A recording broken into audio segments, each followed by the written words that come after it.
Board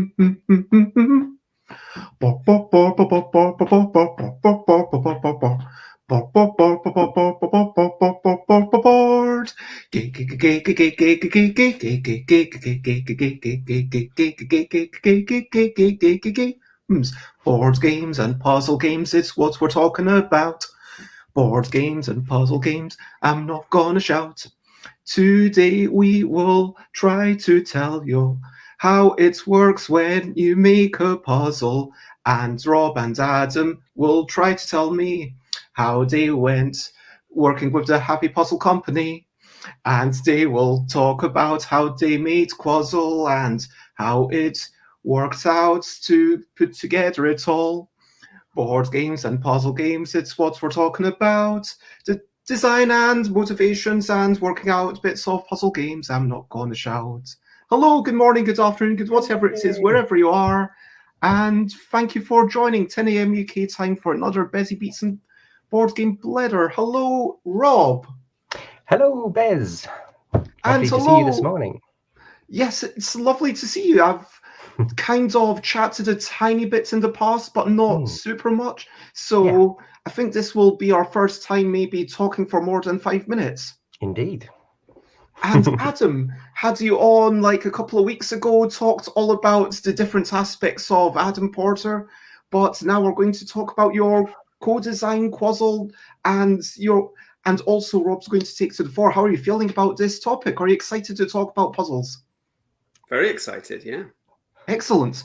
And hello, Jess, who says, free Bezes, always the wag. I like it. Hello, Rob. And other Rob, Adam is the other Rob. Yes, I should get up the little names. You are quite right. There we go. Just 1 second. So, and definitely helping there, Jess. But today, what we're going to talk about is puzzle games. So the reason that I had you on is because Adam and I were going to chat about something, and I was like, what should we chat about? And I thought, you've done work with making puzzles, and I don't feel you've really gone into that in any of your videos, like kind of the notion of analyzing them, making sure that it's solvable or whether it needs to be solvable at all, and thinking about how to does it need to be of a similar difficulty level? Like these sorts of games where there's zero interaction, sometimes there is no other player at all, sometimes there is no time limit, you're just working on it yourself, sometimes you're racing against another person. That's got to have incredibly different considerations compared to something that's far more interactive like trading or auctions, where the other players are essentially giving you a good chunk of the content, if you know what I mean. Yeah, I would agree. With a puzzle game, particularly if it's a solo puzzle, that's it. There's nothing else. If your central puzzle isn't engaging, you don't have a game, you don't have a puzzle, you don't have a product, basically. And I guess there's a lot of considerations that go into, is it engaging, such as, is it immediately obvious what you should be trying to do? Do you, even if you can't do it immediately, do you feel like you have a strategy, a way to tackle it? Whilst tackling it, do you feel like you're able to make progress, or are you just banging your head against a brick wall? Yeah, I mean, and aesthetically, does it look interesting? I mean, some puzzles are just a real turn off to some people. Some people will look at a Sudoku grid and be thrilled at the prospect of filling in all those numbers. Other people will just see maths, and it'll remind them of sitting at school with a squared exercise book, and they can think of nothing less interesting than trying to solve that.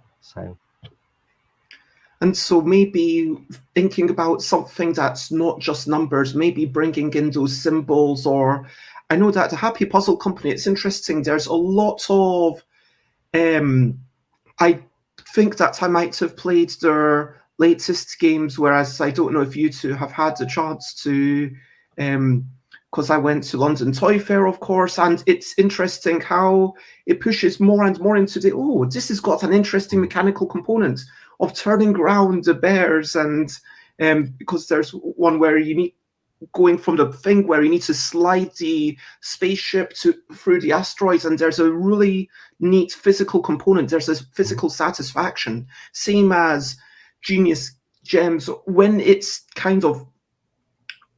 there, when it fits perfectly, and it's I got it.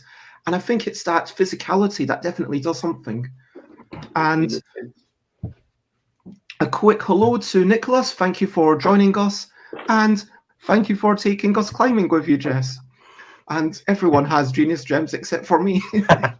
Oh, sorry. We'll I send do you a apologize. Yeah, I think the reason for that stuff that Bez that you described there is that the companies that make these puzzles tend to sit in the toy market. Really, they're not sitting in the board game world. They sort of straddle the two worlds. And in the toy market, of course, you need that toyetic component. You need that physical hook, as well as a mechanical hook. And often you don't have a thematic hook. Most of these games don't have themes. Not all of them, but most of them, like Zooligans, my game Zooligans, this one does have a thematic hook, but most of them don't. And so you're relying on tactile pieces, attractive pieces, to support the mechanical hook, which is obviously the bit which we're really, really interested in. Yeah, 100%. And I think there's a lot. Sorry, I was just thinking as you were saying that, I wonder if it goes even further than that. I mean, you're absolutely right from the company's perspective, but I was thinking from the point of view of solving a puzzle. It can be quite disheartening just staring at a sheet of paper, let's say, trying to figure something out. But if you've got some components, if you've got something three-dimensional that you can actually hold and manipulate, from a sort of psychology and from a physiology point of view, you're using other bits of your body, you're using your fingers, you're feeling things, and although that's not directly solving the puzzle, it's almost like stress relief, that instead of just going, I don't know what I'm doing, I can't do it with exactly something like temporal connection. You've got these pieces, you can rotate them, you can see them from different angles, you can feel them, and I think that's actually quite soothing as you're trying to do it. And then, as you said, Bez, when it all finally clicks into place, and like with a crossword, the grid is filled, there's no empty spaces left, the path is complete from A to B, then you get that dopamine rush, you get that, I've done it, task complete, and you sit back and it's like looking at the completed map in Carcassonne. You've got an end thing to look at, an end product, a tableau, if you like. Yeah, definitely a visceral reaction. And I guess when there's not the satisfaction of, okay, I mean, it's got to be a fundamentally pleasing thing that ties in with our sense of order, because humans like making fat patterns. So whereas in Patchwork, the two-player competitive game, which is incredibly interactive, and I wouldn't call that a puzzle game, even though it is an abstract strategy game. You could say, okay, at each turn there is a puzzle to solve. But anyway, the point is that at the end of that, you're probably going to have a few empty spaces, and the satisfaction comes from having outplayed the other person, from having chosen the pieces that might be bad for them because maybe you want to deny them something. Whereas in a puzzle game, it's actually the lack of interaction means that it's a very kind process in a way. It's all upside. It's all about the satisfaction of putting these pieces together, Tetris style. You'd get Patchwork and you'd end up with a complete board. And I see so many people saying they've got a visceral reaction against having the holes at the end of the game. Some people don't. Some people enjoy it very much. It's a great game. I just want to get that out of the way to show that I'm not knocking Uwe Rosenberg. For sure, they're a fantastic designer, and I've had many hours of pleasure playing Patchwork. But the point is that it doesn't quite have the same solitary thrill and visceral thrill of, look, I did that. The thrill is more about, look, I outplayed you, or look, you outplayed me, and we've had this kind of interaction. It's a bit more pure. Do you know what I mean? Mm. Does that make any sense? Yes, definitely. I agree that there is a fundamental difference. I think I agree with you. It's not Patchwork isn't a puzzle game. Mhm. My thoughts about that, everything you just said in terms of a solo experience versus when it becomes a race. So the two puzzle games that Adam and I have made together, Quazzle and Genius Gems, both of them are races. And I think there's something to be a bit wary of when you're creating that kind of puzzle game, that if one player is substantially better than the other, Mm. they are going to win every time. It's like if I decide to race the New York Times crossword versus last year's champion at the New York Times crossword, I'm going to have a pretty miserable experience. And it's an interesting thing to think about. It's something I thought about during the design process. Is, as a designer, do I need to do anything about that?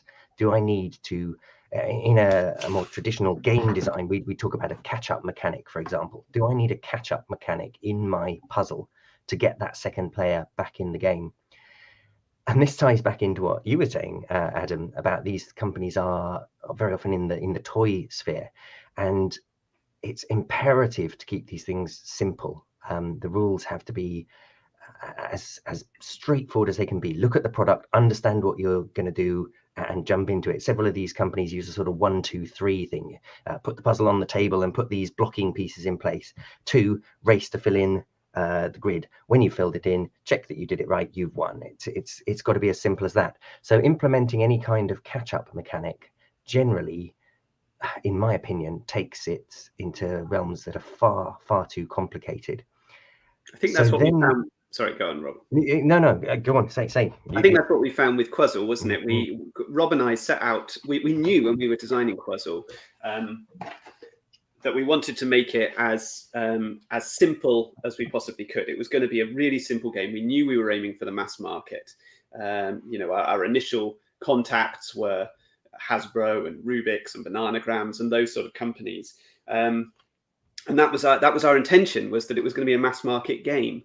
And so we designed it as simple as we possibly could at the time. And then we started showing it to people, and we found that our simple was not simple enough. Actually, it was several degrees too complicated. And so, ultimately, Happy Puzzle Company took on the game, and it's doing well. It's selling.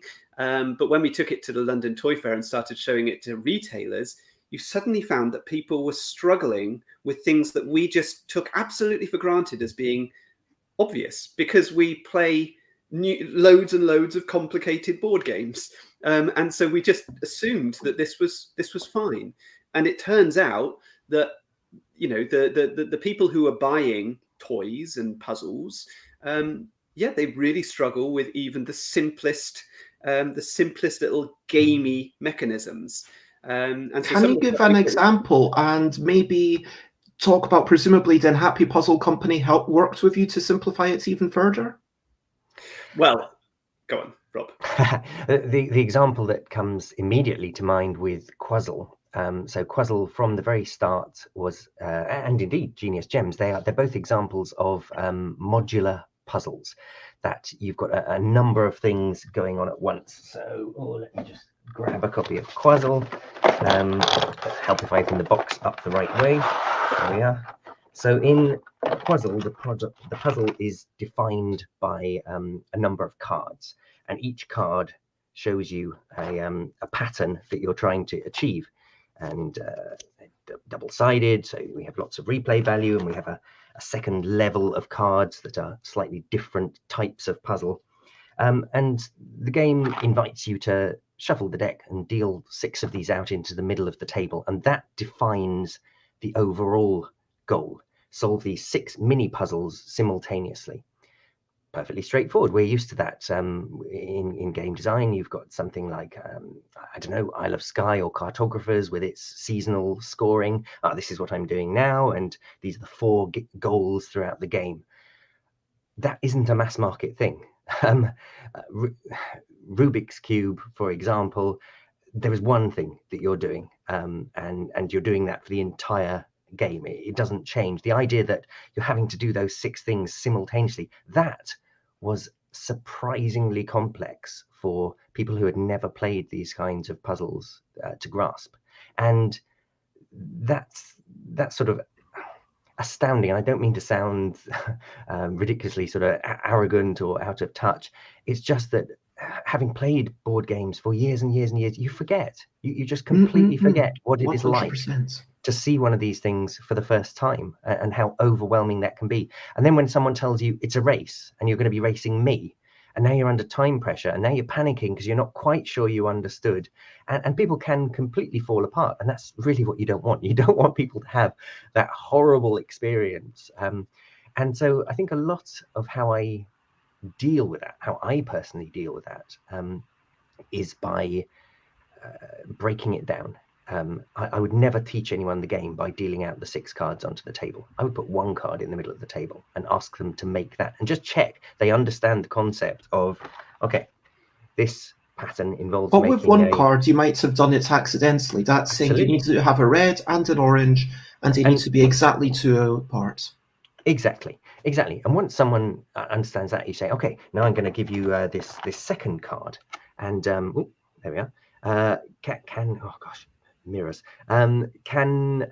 Can you achieve that at the same time? So maybe don't move that red you've already got there. See if you can reuse that. And it takes a bit of teaching. It's certainly a little bit like working through something with a child. And again, I don't mean that to be talking down to anyone. It's just, it is overwhelming if you've come across these things before. So that would be my example of something that we took. It's the very core of the game, and yet it's quite surprisingly difficult for your average member of the public.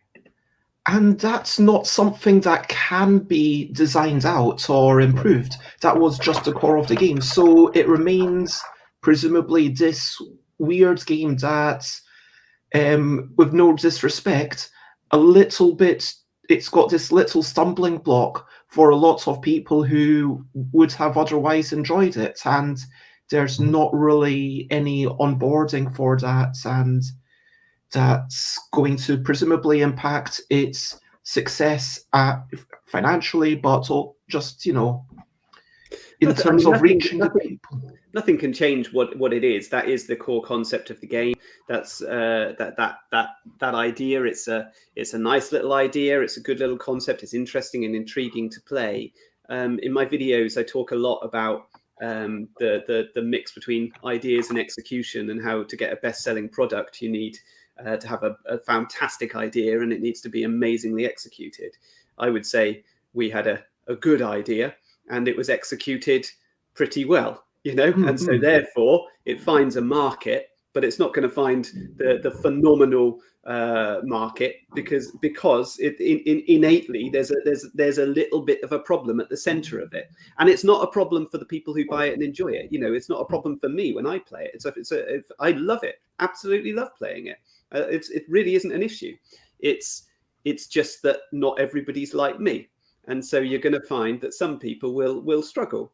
But how do you communicate to the players what it is that you're offering them? That this is something a little bit more gamey than they might be used to, because you can't design that out. That's a feature of the game. Yeah, 100%. And I think it's a nice thing that exists, this modular arrangement of tasks, bringing that into the mass market. I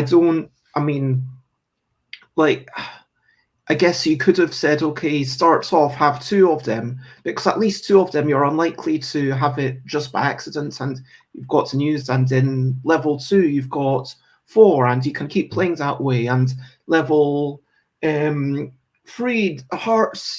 super hard mode, you get all 6, and that's the interesting thing. Like I was talking on, it's so fascinating what you can remove. I think it was yesterday, in fact, I was talking about Yogi, how I took out the slow and sadistic mode.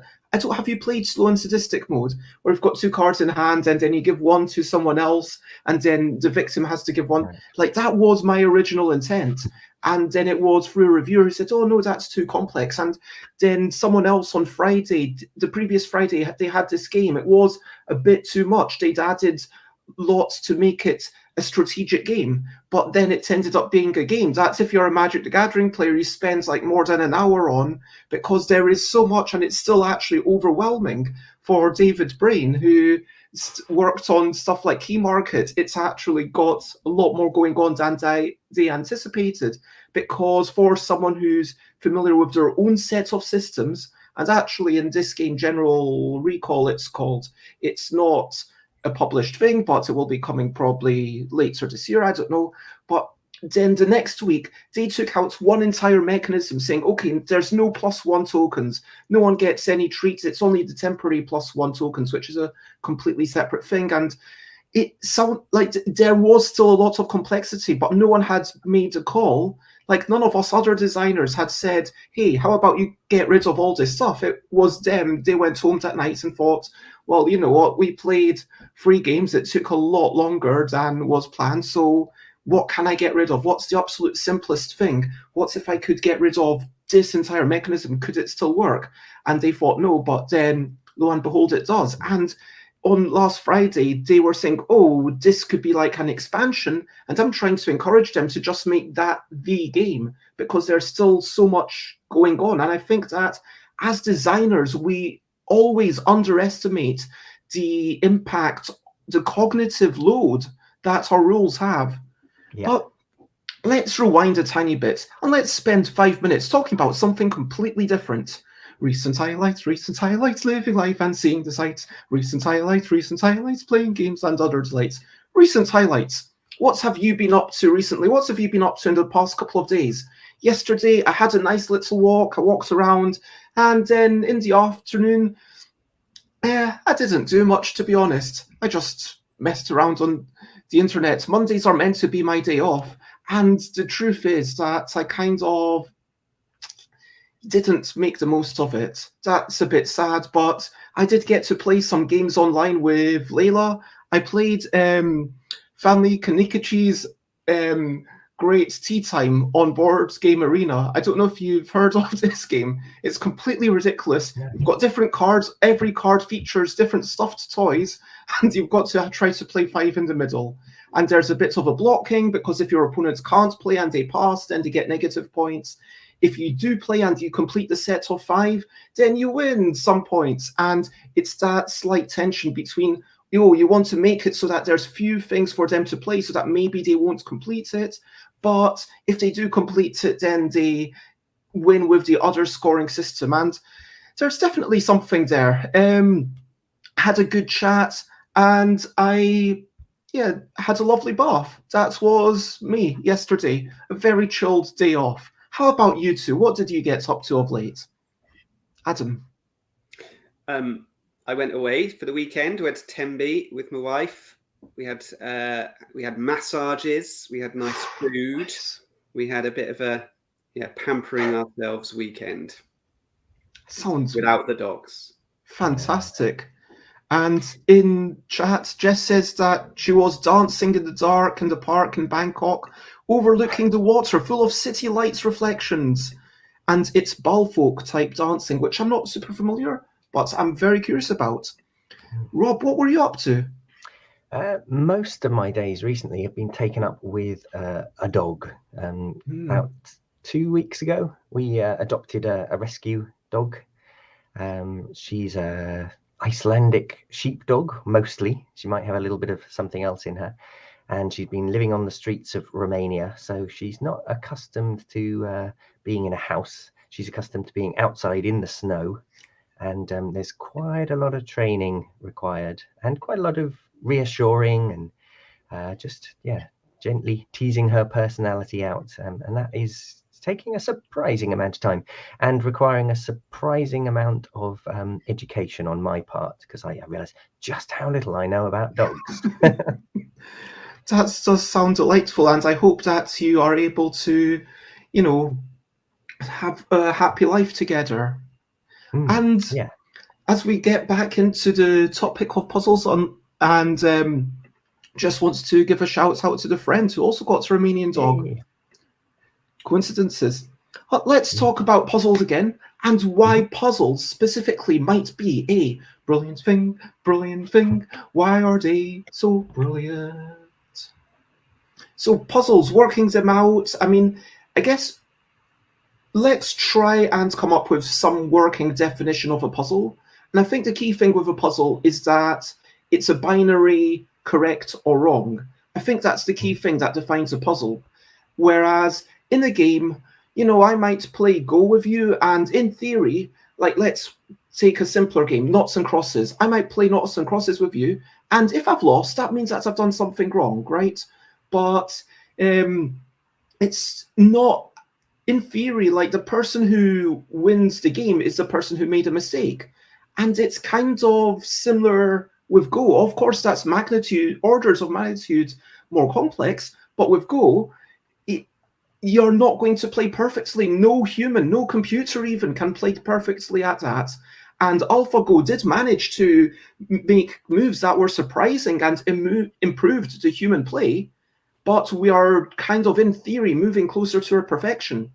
But it's all about this interaction, and you never know, was I perfect? Let's say I play a card game. I could play a game of Rummy, and at the end, maybe I did play perfectly for one hand. I don't know. I mean, it's possible that I played perfectly, but I might not have. There might have been small things that, given all the possibilities, the random factors, I might have been able to do differently. But it feels like the key thing that differentiates a puzzle specifically is that it's clear that you have found, if not the only solution, at least one of the solutions that works perfectly. Would you say that is true? That is the key defining part of a puzzle? And how would you define it? I have a definition here from the Puzzle Museum, which says it's an online resource, I believe. I don't know much about the Puzzle Museum, but I looked this up when I was making a video about puzzles a while ago. It says a puzzle is a problem having one or more specific objectives contrived for the principal purpose of exercising one's ingenuity and or patience. So looking at that then, so a puzzle is a problem. I think I'd agree with that. We've got a problem we want to solve. It has one or more objectives. Usually they've got one objective, really, haven't they? I have more. I mean, I guess unless it's talking about something like Quazzle, where you've got to do multiple things simultaneously, but still those things combine. Yeah, it feels Or like it could be that there's a condition applied. So thinking of probably my favorite puzzle game of all time, which is also it's a video game rather than a board game or tabletop game. So in The Witness by Jonathan Blow, you're trying to get a line from the start to the finish, and that never changes throughout the entire course of the game. However, a lot of extra conditions are added to that. So it might be that you have to get from start to finish, but at the same time, you must make sure that all the black shapes end up on one side of your line and all the white shapes end up on the other side of your line. So there you've got two components to that puzzle, essentially. And I guess you could say that's the same with Quazzle. We have a condition. You must get all of these 6 patterns in your grid, or with Genius Gems you must I think that's a really good point with The Witness. It's not like those two things can be combined in the same way that you can in a neat way and I mean, let's not go into the what is an objective, can it be broken down, because in theory, if we really get into it, any game with so-called one objective could really be broken down. Like with a Rubik's Cube, you've got to say, well, firstly, one entire side needs to be yellow and everything on that side needs to be yellow, and also one entire, but people, and progress through for the 5 other colors, sorry, there's 6 total. I know how games work, but people don't think about it in those terms. People think about it in the terms of each side can only be one color, and it's about the reframing. But I think that, let's carry on. You were dissecting. Well, I think the other thing interesting in that definition was that it's about exercising your own ingenuity, testing your own ingenuity or patience is what it describes. And I think, again, that's a little bit short on what they can be. I think a puzzle like, so for example, difference, Gigamek's difference game. So this is spot the difference. Yeah, so this is a puzzle about observation, isn't it? You're looking for, you've got two cards and you're trying to see what are the things that are different between these two cards. It's not about ingenuity. There's a degree of patience in it, but really it's about observation. That's the same in Dobble. It's a puzzle about observation, spotting the thing before the other players. That's spotting that one thing that's repeated. And it's the same in Micro Macro. It's a puzzle, but it's all about looking for something. Yeah, there's a degree of logical deduction in Micro Macro and narrative, but it is largely about spotting something for the other players. So I think observation can be part of it. And I think another thing that can be part of a puzzle is dexterity. So for example, I haven't got it with me at the moment, but I've got this Addicta-Ball thing, this big plastic ball with a maze, a three-dimensional maze inside it, and you're tipping the ball bearing around, trying to guide it around this maze. I mean, we call that a puzzle as well. But in terms of games, we've got things like Dr. Eureka and Go-Go Gelato, and even Rubik's Cube, where you're doing a puzzle, but it also has a dexterity component to it while you're trying to complete it. So yeah, largely about showing off your ingenuity. But I think there are other elements that sneak in there as well. And Quazzle, in fact, we're manipulating those dice, trying to get them to the right, because we're racing against somebody else. There is a physical dexterity element to it.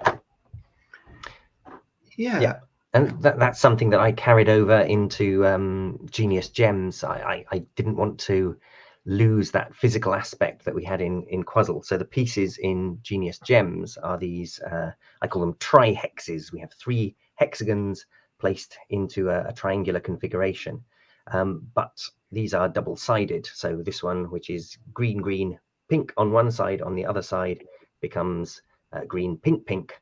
And so there's a lovely physical, tactile element to the game where you're rotating these, you're flipping these, you're slotting them in together.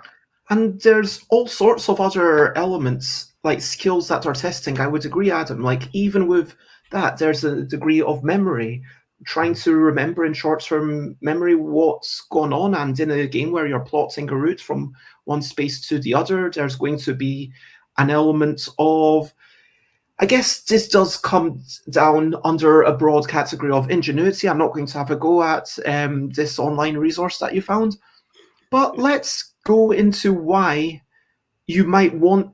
So we've decided that puzzles, and it's interesting that listening to you talk, Adam, it seems like there's 2-player competitive puzzles and there's a gradient. There's some super quick things like Dobble or Difference Junior. If you're playing the junior version of that one, then it's going to be even faster as you flip through them.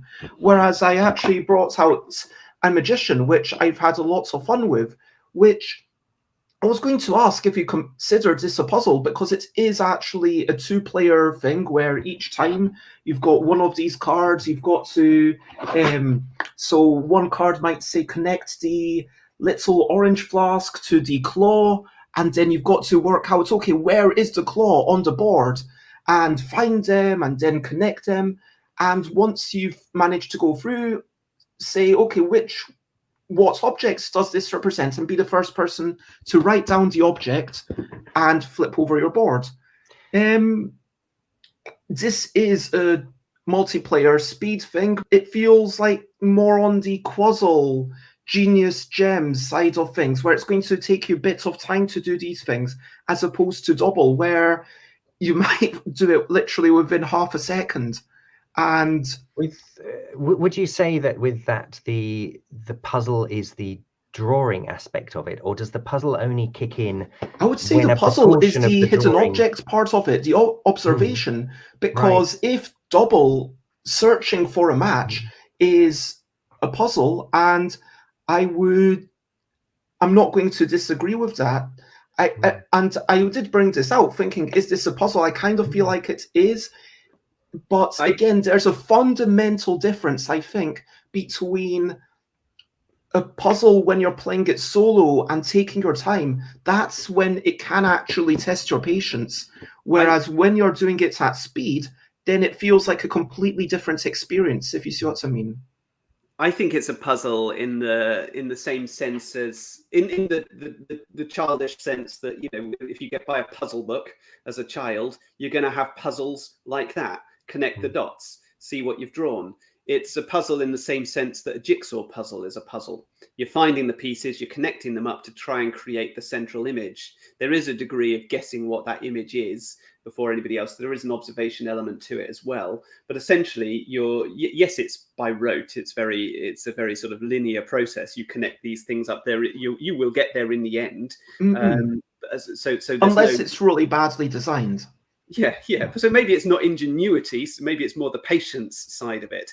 But I would say by, you know, common usage of the word, perhaps not an academic usage of the word, I would say that it falls into the puzzle category. And I would also say all of these two-player competitive puzzles are essentially solo puzzles, which you just happen to race against somebody else to complete. I mean, we could do a crossword and race against each other to complete it.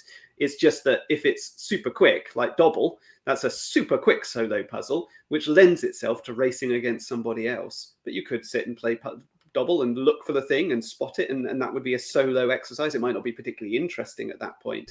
But I think the competitive puzzles tend to be essentially a solitary exercise where we just race against somebody else. I think the key thing is that,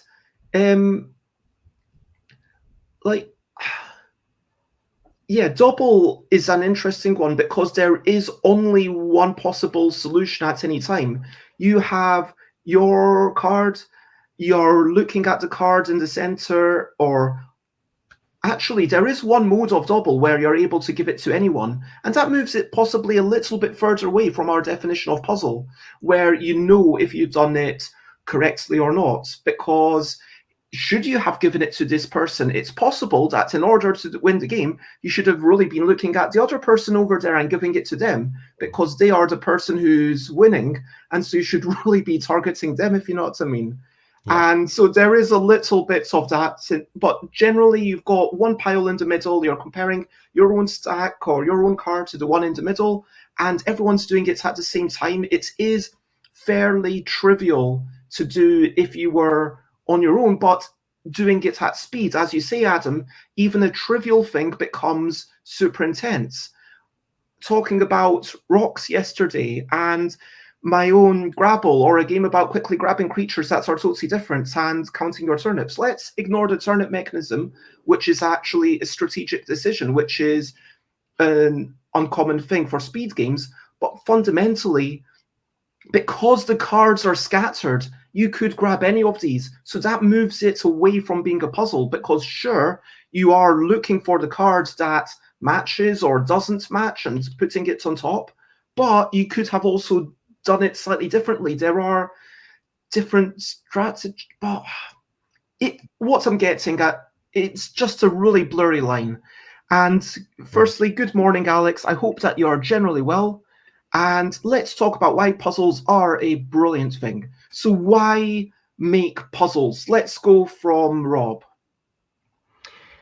Because our brains and our minds have evolved to be problem solvers, and a puzzle is a way of exercising your brain in that way, in an environment that's safe, essentially. It's a little bit whimsical, it's a little bit outside the realms of what you need to do to survive, but it gives you that engagement, that dopamine rush. And there's so much variety in it, so many ways you can challenge yourself.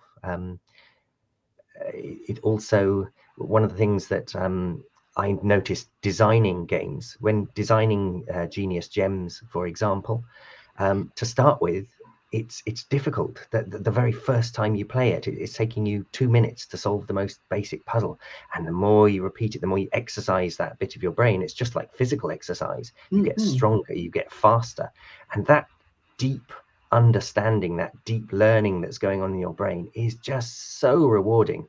And when you suddenly realize that you're solving those same basic puzzles in 12, 15 seconds that used to take you 2 minutes, It really is just hugely rewarding, like learning a new skill in a very compressed time scale. So for me, that makes puzzles utterly brilliant.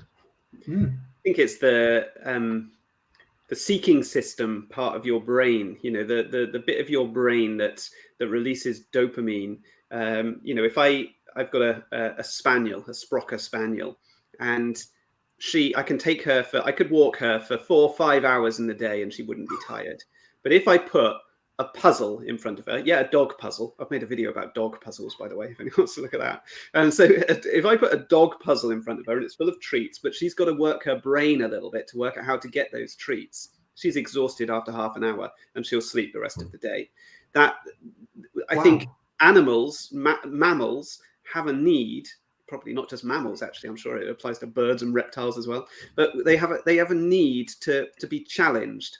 And that stress and tension of trying to complete that challenge, and then the dopamine hit when you solve it, when you find the thing you're looking for, when you achieve the goal that you've set out to achieve, it's addictive. That dopamine hit. It's the basis of why we play games often.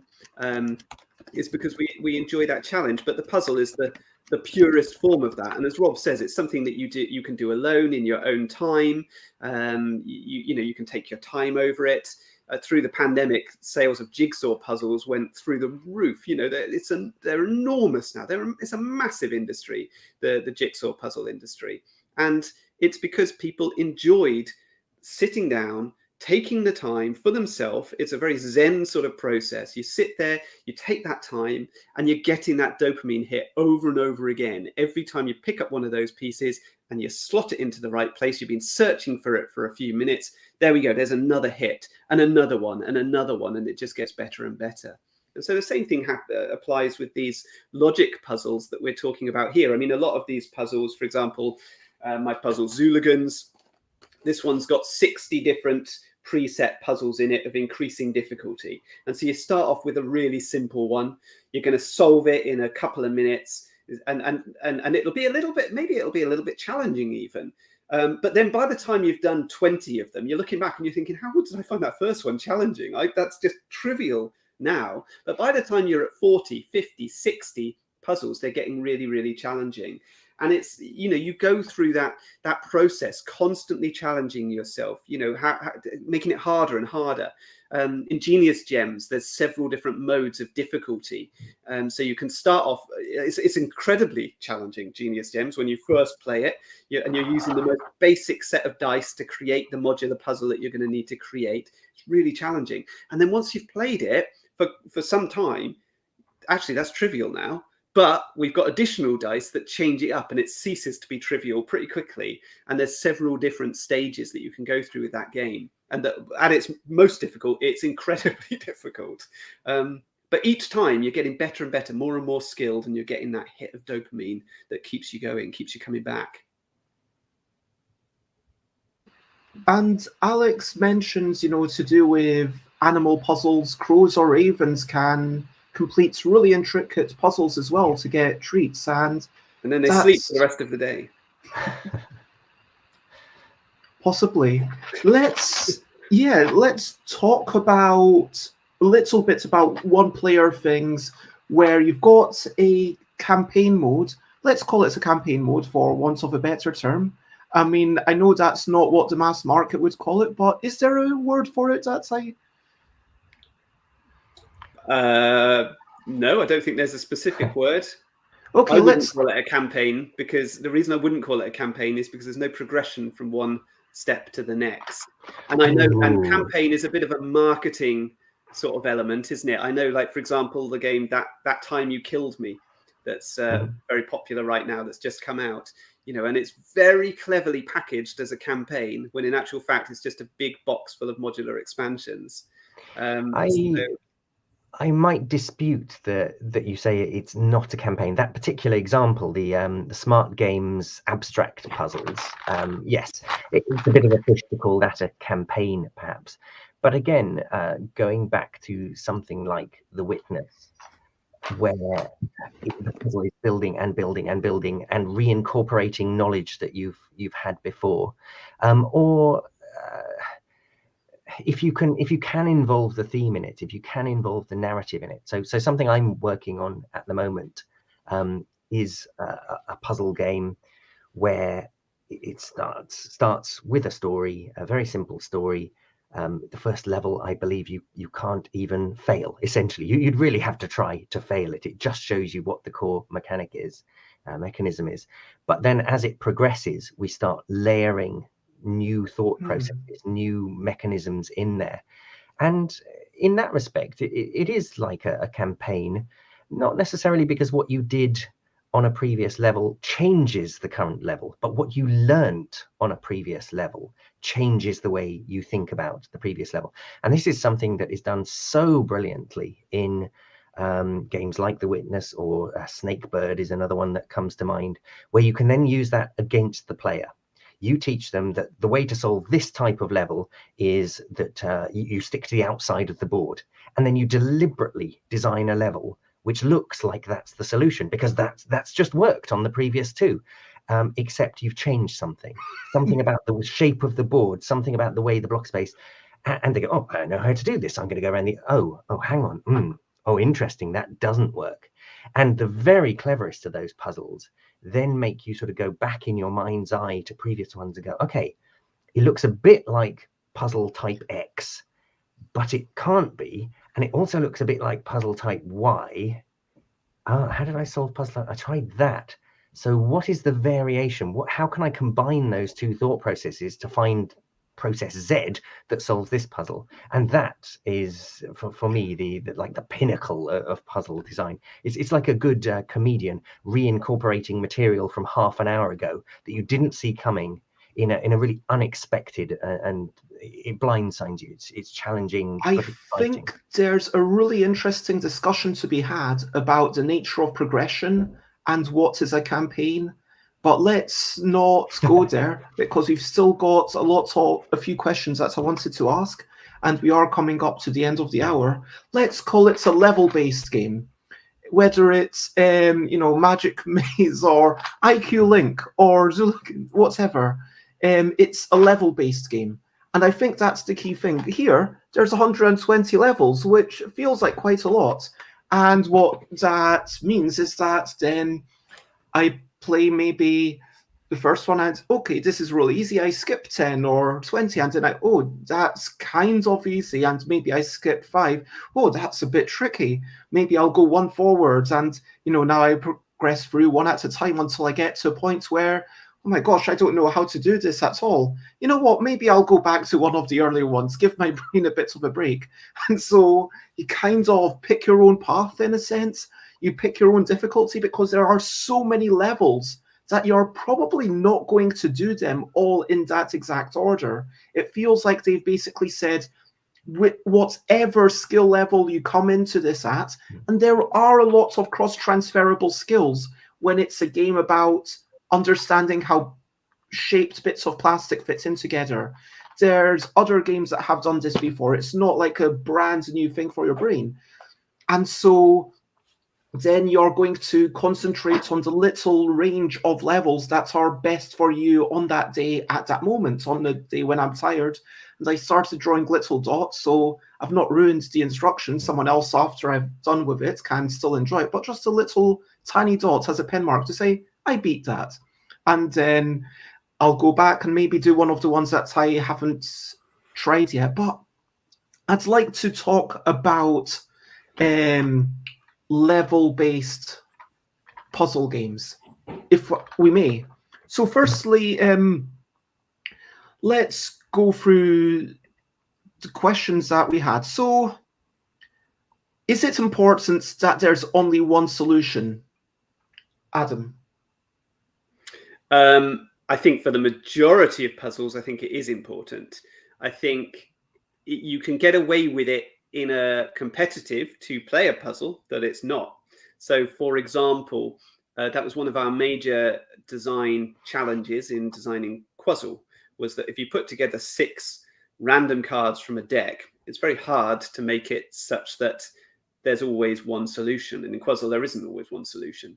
Another game that had used a similar modular system is the game Dimension from Cosmos, where you put together those cards. And often there isn't a solution. The frustrating thing in Dimension was that if you didn't manage to complete all 6 because there was no solution, you started taking penalties and losing points and things like that because you hadn't completed it, but it wasn't actually completable. And so that felt a little bit unfair. So we set out to make it, it was a sort of design challenge for us to make that a feature of the game rather than a flaw in the game. So in Quazzle, you need to be the first person to spot that you've achieved the highest possible score. So you lay out 6 cards, but if only 5 are possible, then, you know, if you've completed all 5 of them before, and you notice that actually the 6th one's not possible, then you grab the timer and you're going to get a bonus point for being the first person to spot that. So it turns it into a feature rather than a flaw in that game. Mm-hmm. Another game, which is an excellent game from Happy Puzzle Company, Chroma Cube. This one, there's a few puzzles in there. There's only 20 levels or 25 levels in this. It's a bit brief. It could do with a few more. It's a really good deduction puzzle. But there's a couple in there where there's more than one solution. And you complete it, and then you look at the back of the card to see if you've got the right answer, and it will tell you that the correct answer is something else. Now, that's not very satisfying. You know, because you're like, well, but I've got a solution that works, but it's not the solution on the back of the card. And that feels like a flaw or an error in the design. And of course, it's not an error, really. I mean, you've still found a solution, a workable solution, but it feels like there should be one solution. It feels like that's important.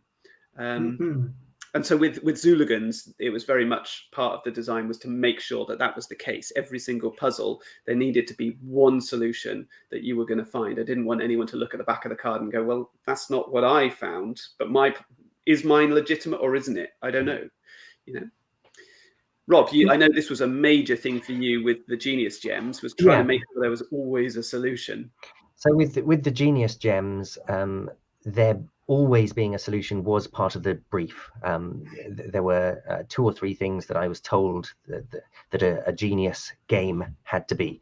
So to give a little bit of background, the Happy Puzzle Company has a game called the Genius Square, which I believe is, if not their best-selling product, one of their best-selling products, sold many hundreds of thousands of copies now.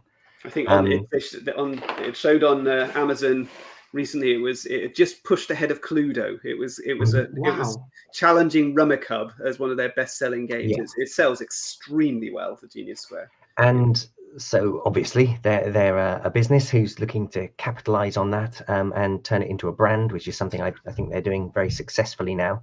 And they had designed a couple of sequels to it in-house, but were looking for new ways, new related products that could be part of the brand. And I was given, yes, as I say, 2 or 3 design criteria. And one of the key things about the Genius line is that it is always solvable. So that feature that we had incorporated into Quazzle, which works very well in that and is, to my mind, a very interesting aspect of the puzzle, was a complete no-no. And you how then have to go about proving, of course. Let me ask the next question, which is, how do you go about ensuring that? How do you go about making sure that even when it's modularly derived, there's always a solution?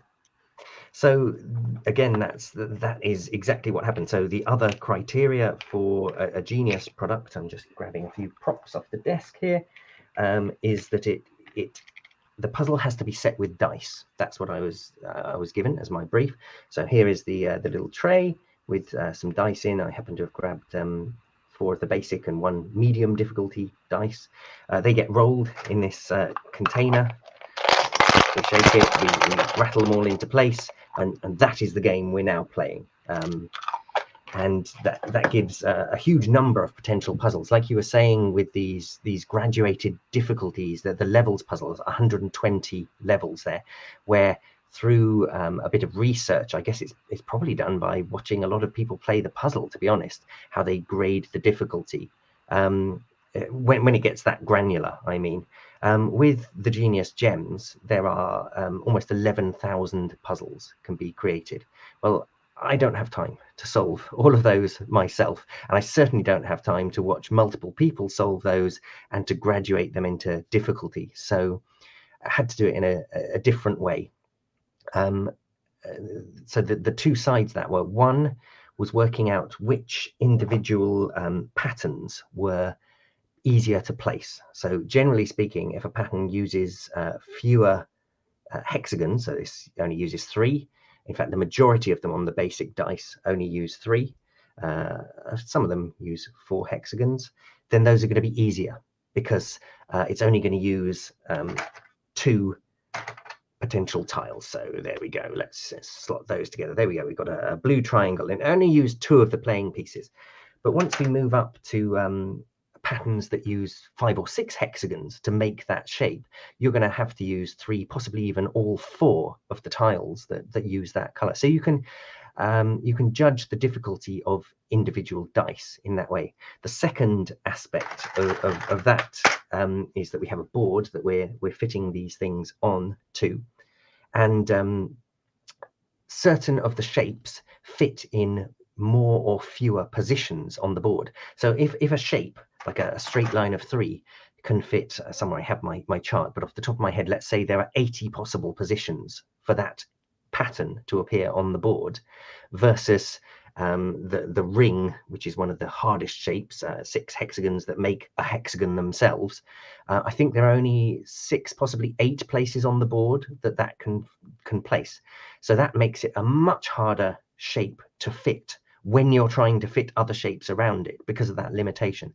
So I was able to make a chart of how difficult is each pattern, and then those got assigned to the dice. So the easiest patterns on the easy dice, medium patterns on the medium dice, and the hardest on the hardest dice. Those are the sort of 3 levels.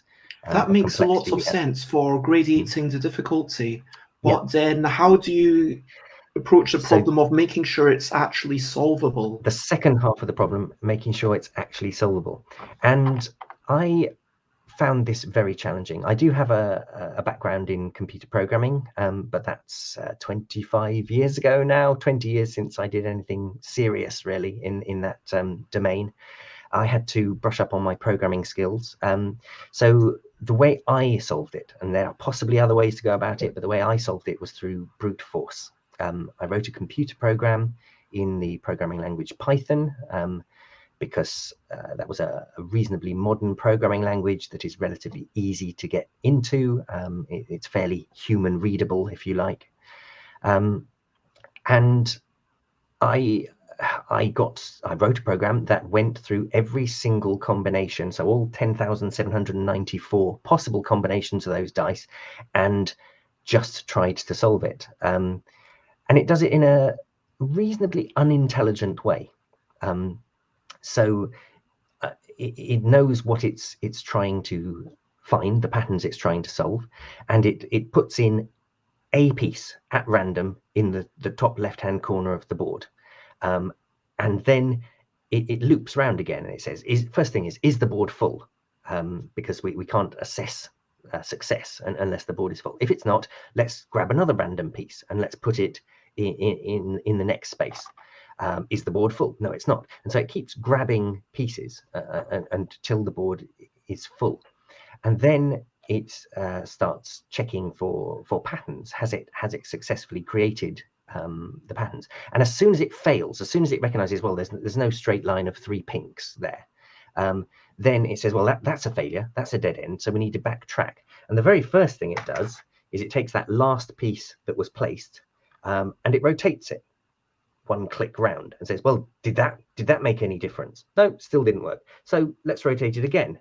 Did that solve the puzzle? No, still didn't. Right, let's flip it over. Now have we solved the puzzle? No, rotate it. So for each piece, there are 6 orientations. And with 10 pieces, that gives, and I have the actual figure somewhere in front of me. Yes, so to place with 6 possible positions, 6 possible rotations for each of those pieces, and 10 tiles that can go in any order on the board, the number of ways of placing those tiles is 60,466,176. And so having to potentially check I mean, obviously, it would be incredibly unfortunate if it were the last possible solution that were the correct one. Yep. But to potentially check 16 million arrangements for how many thousand, 10,000 possible dice? 11,000 games in round 11,000 games. I mean, how long did you have to leave your computer running? So we're able to do some optimization. There are some ways in which we can abort the process early, essentially. I probably don't have a huge amount of time to go into the details of that, but there are ways you can say part of the way along, hang on, we've placed all the orange tiles and we haven't achieved 3 in a row of orange. Therefore, nothing we place after that is going to change it. So we may as well abort at this stage. And you can do that kind of thing to optimize the process. Some of it is just trying to make sure that you write the code reasonably efficiently. I could have rewritten this in a much faster language. Python is not fast. It's readable and it's usable, but it's not a fast computer language. But to answer your specific question, I think the final run that solved all 11,000 puzzles, it took my home desktop PC, reasonably competent PC, about 2 days, I think, of running continuously. And then it spat out a lovely Excel spreadsheet of a possible solution for each of those puzzles. If I wanted to find every possible solution for those puzzles, I suspect, which would be interesting, it'd be fascinating to know. You'd be looking at months. Oh yeah, if not years. Like I'm sure in amongst those 11,000, there is probably a puzzle for which there is only 1, maybe 2 solutions, as few as that. But it'd be interesting to know what's the average number of solutions for a puzzle. But I really don't want to leave my machine churning away for months on end to satisfy my. I think it was interesting that when we were first playing around with it, your instinct, particularly Rob, was very much that actually that there is a solution for every puzzle. You played it over and over and over again, and you said, "I've never found one where there isn't a solution. Some are really hard, but there's always a solution." Yeah. And your gut instinct was, "This is always solvable."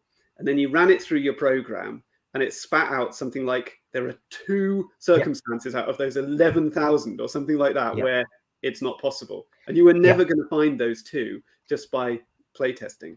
Absolutely, and that's it why came as a shock.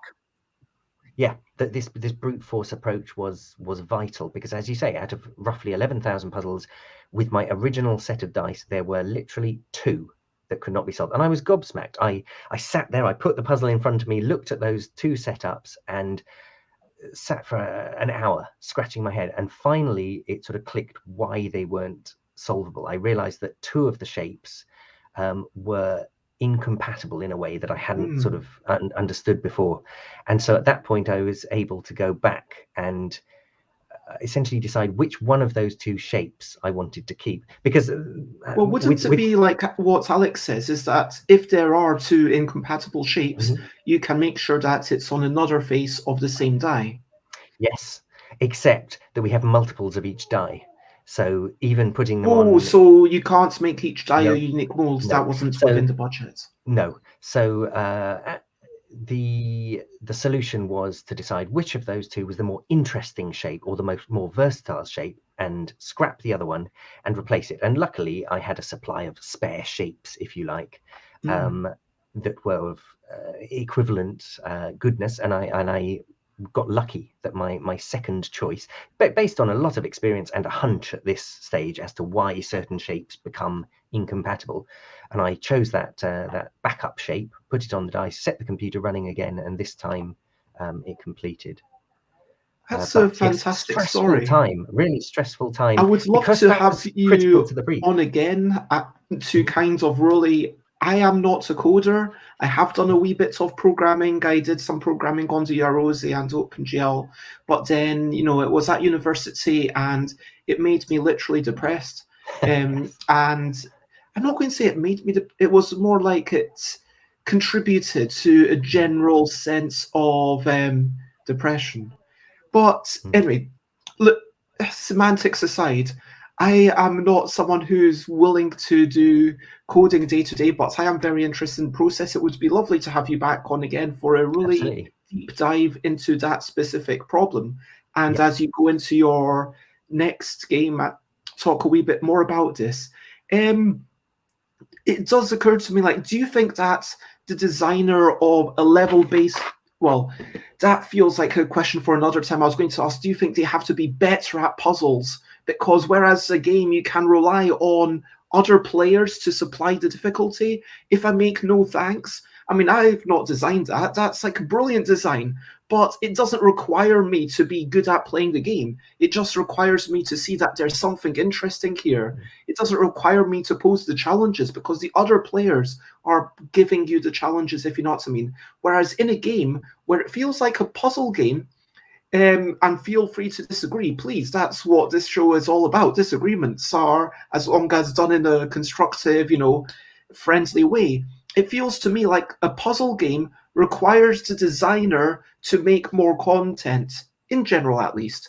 And I feel like the content, the ingenuity, it's more directly you against the person who made this. In Imagician, it is me trying to work out these pictures that have been laid out. In this, it's very much me against this challenge that has this solution. And in IQ Link or whatever, but do you think that the designer does then need to be really, really good at doing puzzles? My short answer to that would be, I see Adam shaking his head. My short answer to that would be that it's the difference between a storytelling game. I can create a framework where you roll some Rory story cubes, for example, and you input your creativity to make a story. That requires me to build a good framework. I could be a terrible storyteller and still, by chance or a hunch or whatever, come up with a good framework building mechanism. Versus if I want to write a detective novel, once I've committed those words to the paper, nothing's going to change. And it's either a good, satisfying, intriguing story or it's not. And the same, if I'm designing levels, particularly in a game that has some kind of narrative or character or theme, if I've done a rubbish job, if it's just not satisfying to see where this series of levels goes to, if the theme breaks down, my theme's all about, I don't know, training dogs to jump through hoops, and suddenly I introduce a mechanic that makes no sense at all, I've done a bad job. And nothing the player can do can change that I've not really fulfilled my brief of carrying this narrative through the game. That would be my thought on it. I mean, my feeling was, I was thinking about Quazzle, for example. You're creating a modular puzzle. It works. I don't think I didn't have to have some great understanding of the puzzle in order to create it. I didn't have to be particularly good at it. I'm not convinced that I am any better than anyone else at Quazzle. It's just, the system worked. The challenge there was to create a puzzle. It wasn't to be able to solve that puzzle. I think Zooligans was a little bit more complicated. I think I had to understand that puzzle inside out, but it's not particularly, the concept isn't particularly complicated. I played a lot of logical deduction puzzles, where, okay, if this is positioned in this position, then that needs to be positioned. I'd done a lot of those narrative logical deduction puzzles. And I tend to find when I'm going through those, I'm talking about things like cat crimes, dog crimes, stuff like that, where, well, if this dog is sat there, he doesn't sit opposite this dog, and that dog doesn't like a bone, so we can't have a bone anywhere near them, and she wears a bow tie, and we know the bow tie is opposite the dog that doesn't like the bone, and so on. I've done enough of those sort of puzzles to have a feel for it, and I tend to find once I've done several levels of those, I understand the puzzle, and I can pretty much just churn through them and complete the whole thing. And with Zooligans, I felt like I understood the puzzle well enough that I could, it doesn't mean I've got a brilliant puzzle mind at all. I just got very, very good at that one particular system. I'd kind of solved it in my own head. I don't think I'm great at puzzles by any means, but I've managed to create 2 of them. So, with Rob's help. And so that suggests to me you don't have to be amazing at puzzles to create puzzles. I think you've just got to understand systems and what's engaging for players. I think Zooligans was much more about the product than the actual puzzle. And Alex says, I feel like all my most successful designs have been ones that other people have been better at than me. And I feel that. But again, it goes like, I feel there's something slightly different where it's a one-player level-based system. That to me is the key differentiation, where that does require a certain increase of understanding and going back to those essentially trivial puzzles where the other person adds a level of difficulty because it's a speed element. Those feel, well, relatively easy to design, and I don't want to undercut any work that anyone's doing. And of course, Double is incredible genius. It's fantastic what they've done there, but I think the progression of those puzzles isn't necessarily just into that two-player race that we see in Dobble. I think it also progresses naturally onto stuff like these abstract strategy games like Quarto and Quantic and Quixo and so on. I think there is a logical progression there as well, because what's happening there is you're creating a puzzle and then the other player changes it. And now, okay, now I've got to reassess and I've got to retry and complete it. And now I change it. And then they've got to, that's how abstract strategy games work. Essentially, you've got a puzzle that's constantly fluid, moving about. And again, if you were designing one of those, you don't need to be brilliant at completing the puzzle, because essentially what you've got is a modular system with billions of different puzzles in there. It's just that every time a player takes a move, the puzzle just changes a little bit. Yeah, so it's like a triangular, well, obviously there's a massive jump from time is not required at all to time is required a little bit, but then there's also a massive jump from zero interaction on your bits of the board to even the tiniest bits of interaction. Because when people talk about Agricola as multiplayer solitaire, I mean, that's doing not only the nature of blocking your opponent a great disservice, but it's also doing a disservice to the utility of true multiplayer solitaire, where you can have 50 players all doing the same thing. And there's a lovely thing about that, where it was actually Gulhover who convinced me, yes, take it easy. And then I went on to make Muckle for the LDEC, and all of the number 9, there's another really interesting thing where, okay, there's a bit of randomness in the order that things come out, but I would still say, well, I don't know. Let's not get into the question of whether that's a puzzle or not. Let's just wrap this up. Do you have anything more to say about puzzles for today, Adam?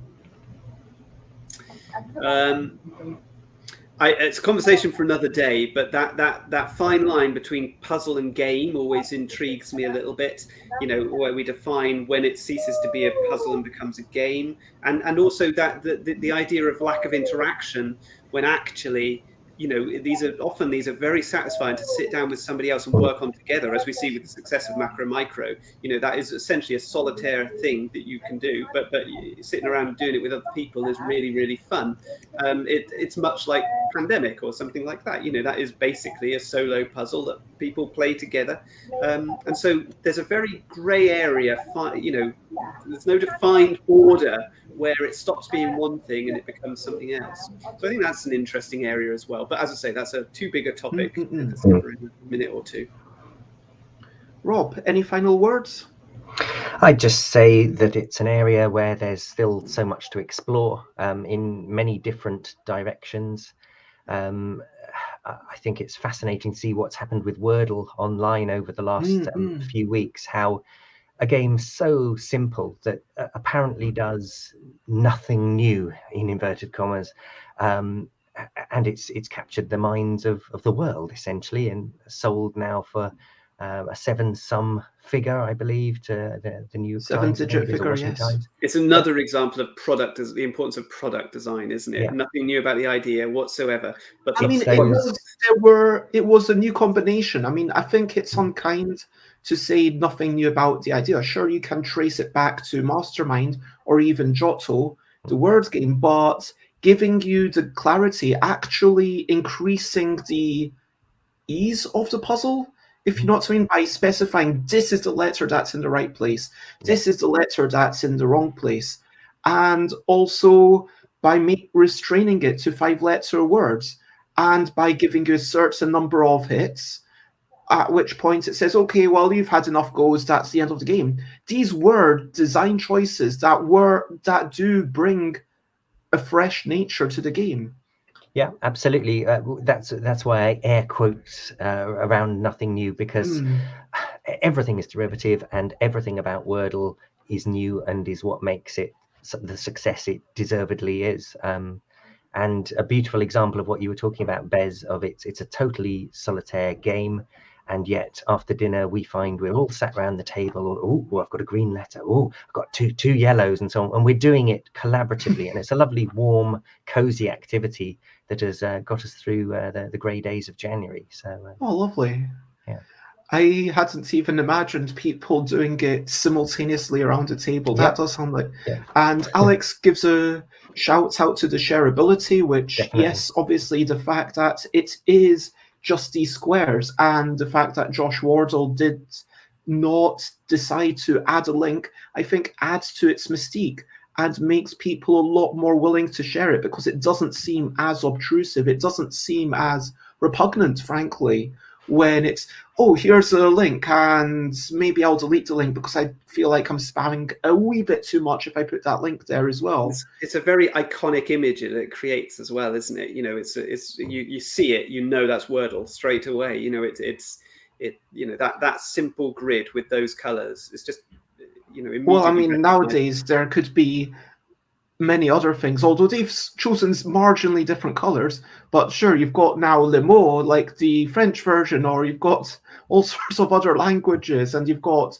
Nerdle, the numbers one. But as fantastic as Wordle is, or maybe, or whatever, we're not here to talk just about that. It has been a lovely chat. I do want to, before we wrap up, say over to you. What are you up to? You can share, but only if you want to. So if there's something that you're up to today, something that you're excited to do, something that you need to do, maybe something serious, something fun and frivolous, share anything you want. And let's go in the same order. Adam, what are you up to today? I have a meeting this afternoon about dental matters. And then after this meeting, I was going to send Rob a message and say, do you want to come and play some games? Now, I don't know whether he's able to because of his dog, but that's my plan for the day. If not, I will be, I don't know, messing about making videos probably. Okay, so Rob, will you be able to come over and play some games? Well, the very first thing I'm doing is taking my daughter swimming. We have a regular Tuesday swimming lesson. And after that, I'm sorely tempted by this offer to play games, but I'll have to liaise with the rest of the family before I commit. But yeah, it's a very, very tempting offer. Well, I am going to... I mean, you're welcome to come too, Bez. It's just quite a long way. Yeah, it's a bit too far. I appreciate that. Yeah, I don't think I'd even get there in time. I actually have other plans. I've got a personal appointment at 2:00, so I need to leave in a bit less than, in about 2 hours for that, because it's an hour away. I'm going to probably spend a bit of time maybe making a new deck of this game that doesn't have a title, and yeah, planning things and doing a wee bit of... Yeah, I find I work better when I say I'm going to do something productive. I'm not sure what it is, but I'm going to spend at least an hour doing that, then meeting, then an evening of playing games with Chris and McCall, which will be lovely. And because they're generally, as long as I take games that I know aren't bad, you know, they're happy to play test stuff. It doesn't matter if it looks bad, you know. So we'll be playing a couple of recent ideas that have gone through Friday daytime playtesting. I know these are not bad. I'm not saying they're great yet, but we'll see. And they're kind of at the point where I'm probably going to make them and just kind of getting that last 10% tweaks done. So I am excited for that. To recap and wrap up before we finish up, we've had a lovely chat. Thank you, Adam. Thank you, Rob, for coming on the show. It has been an absolute delight. We have had a long chat about what puzzles are. We decided that, yes, well, I put forward that there's generally just one solution seems to be the key part, although there is a sense of variation. Maybe that is also part of how many solutions there are, is another dimension in this. Now it's not just two-dimensional constructs. It's a three-dimensional kind of sense of progression.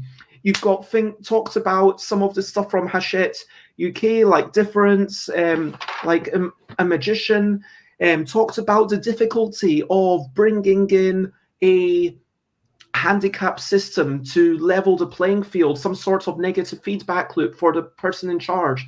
And that does seem to be a particular undercutting. I mean, with a Magician, the reason that I brought that up is because you do have these double-sided score sheets, so you can make it harder by getting rid of all the colors. But if your game doesn't factor for that, you know, how essential that is, whether you should have in Quazzle said, okay, if you keep winning, then add another card for just that player. You know, that's how essential that is a completely different topic. But we touched upon it. We touched upon the nature of what skills are required, not just ingenuity, which is a very broad space to say basically, hey, anything you can imagine, you can kind of describe as ingenuity. But also the memory, the speed, the dexterity, all of these things combined. We talked about the joy of being together, of doing something on your own with other players, whether it's micro macro or whether it's Wordle around the dinner table. We talked about solving things through brute force to make sure that it is always possible by changing the things that you've got on the faces of the dice and then being lucky that your second attempt works. Hooray. Or on the other hand, saying, you know what, we're going to turn this into a feature. First person to recognize it doesn't work. That's it. It is a solution, and it's a question of whether that feels as satisfying, because there is obviously a little bit of, it's an imperfection, and nothing can be perfect, but, you know, it's always neater and nicer if there is this one solution and it's only one solution. And when you look on the other side of the card or on the back of the box, what you see is going to match it. So as Adam says, there's no, oh, did I get the correct solution in Zooligans or did I not? You see that you did it correctly. Thank you for the chats. If you want to check me out, obviously I'm Stuff by Bez everywhere, stuffbybez.com, twitter.com/stuffbybez, and so forth. If you want to check out my future streams, then check out stuffbybez.com/streams. Tomorrow I am going to be talking to Alan Paul. I think Alan sent me a message to say they wanted to talk about something specific, but otherwise we're probably going to have a bit of a catch-up. It's going to be a while since we talked, and I'm going to chat to them every couple of weeks, but we'll talk maybe a little bit about Kingmaker, which they're making, and you know what, just kind of a bit of a catch-up and how things are and what we're planning for 2022. And Thursday, I'm probably going to do a quick review of Present. Friday, 5 minutes, quick show before I go playtesting. Saturday, I will skip, so do not tune in on Saturday. Sunday will be my first cooking show. So Dina will send me a recipe involving turnips, and then I will cook it, whilst possibly talking about a game about quickly grabbing creatures out of the difference and watching out for and counting your turnips. But yes, that is me. Adam, Rob, where do you like to be found? And hello, Yoda. So, Adam, where do you like to be found? I mean, largely YouTube, really. I've got my own YouTube channel, Adam in Wales. I hit 4,000 subscribers yesterday. There was a highlight. So, yeah, find me in Adam in Wales on YouTube. And I love it when people comment on my videos, and I always try and respond. And that's youtube.com/AdamsBoardGamesWales. And AdamPorterGames.com. And how about you, Rob? Where do you like to be found? I can be found on Twitter, twitter.com/Rob2Wit, as shown on your screen. I'm not as involved online. I'm afraid with a family and a dog and a cat and a rather old Welsh farmhouse in constant need of renovation and rebuilding. That takes up an awful lot of my time, but I'm always delighted to be contacted by people, and especially love meeting people in person. So I look forward to when we can get back to running playtest groups and things like that. does sound delightful. And thank you, everyone in chat, and whether you joined at the start or whether you joined at the end, whether you've been chatting along or whether you're lurking, watching live or after the fact. And like Adam, if anyone does reply to the YouTube video or Twitter or whatever, then I will make sure to reply to that. Thank you, everyone. And most importantly, one last thank you to Adam Porter and Rob Fisher. Thank you for being here. My pleasure. Thanks very much. Thank you. And I am going to finish up, as always, by saying bye, bye, bye, bye. This is a goodbye song. Bye, bye, bye, bye. Thank you for watching along. Bye, bye, bye, bye. This is the end of the show. Bye, bye, bye, bye. And now it's time to go. Bye, bye, bye, bye. This is a goodbye song. Bye, bye, bye, bye. Thank you for watching along. Bye, bye, bye, bye. This is the end of the show. Bye, bye, bye, bye. And now it's time to go. Bye, bye, everyone. Bye. Right.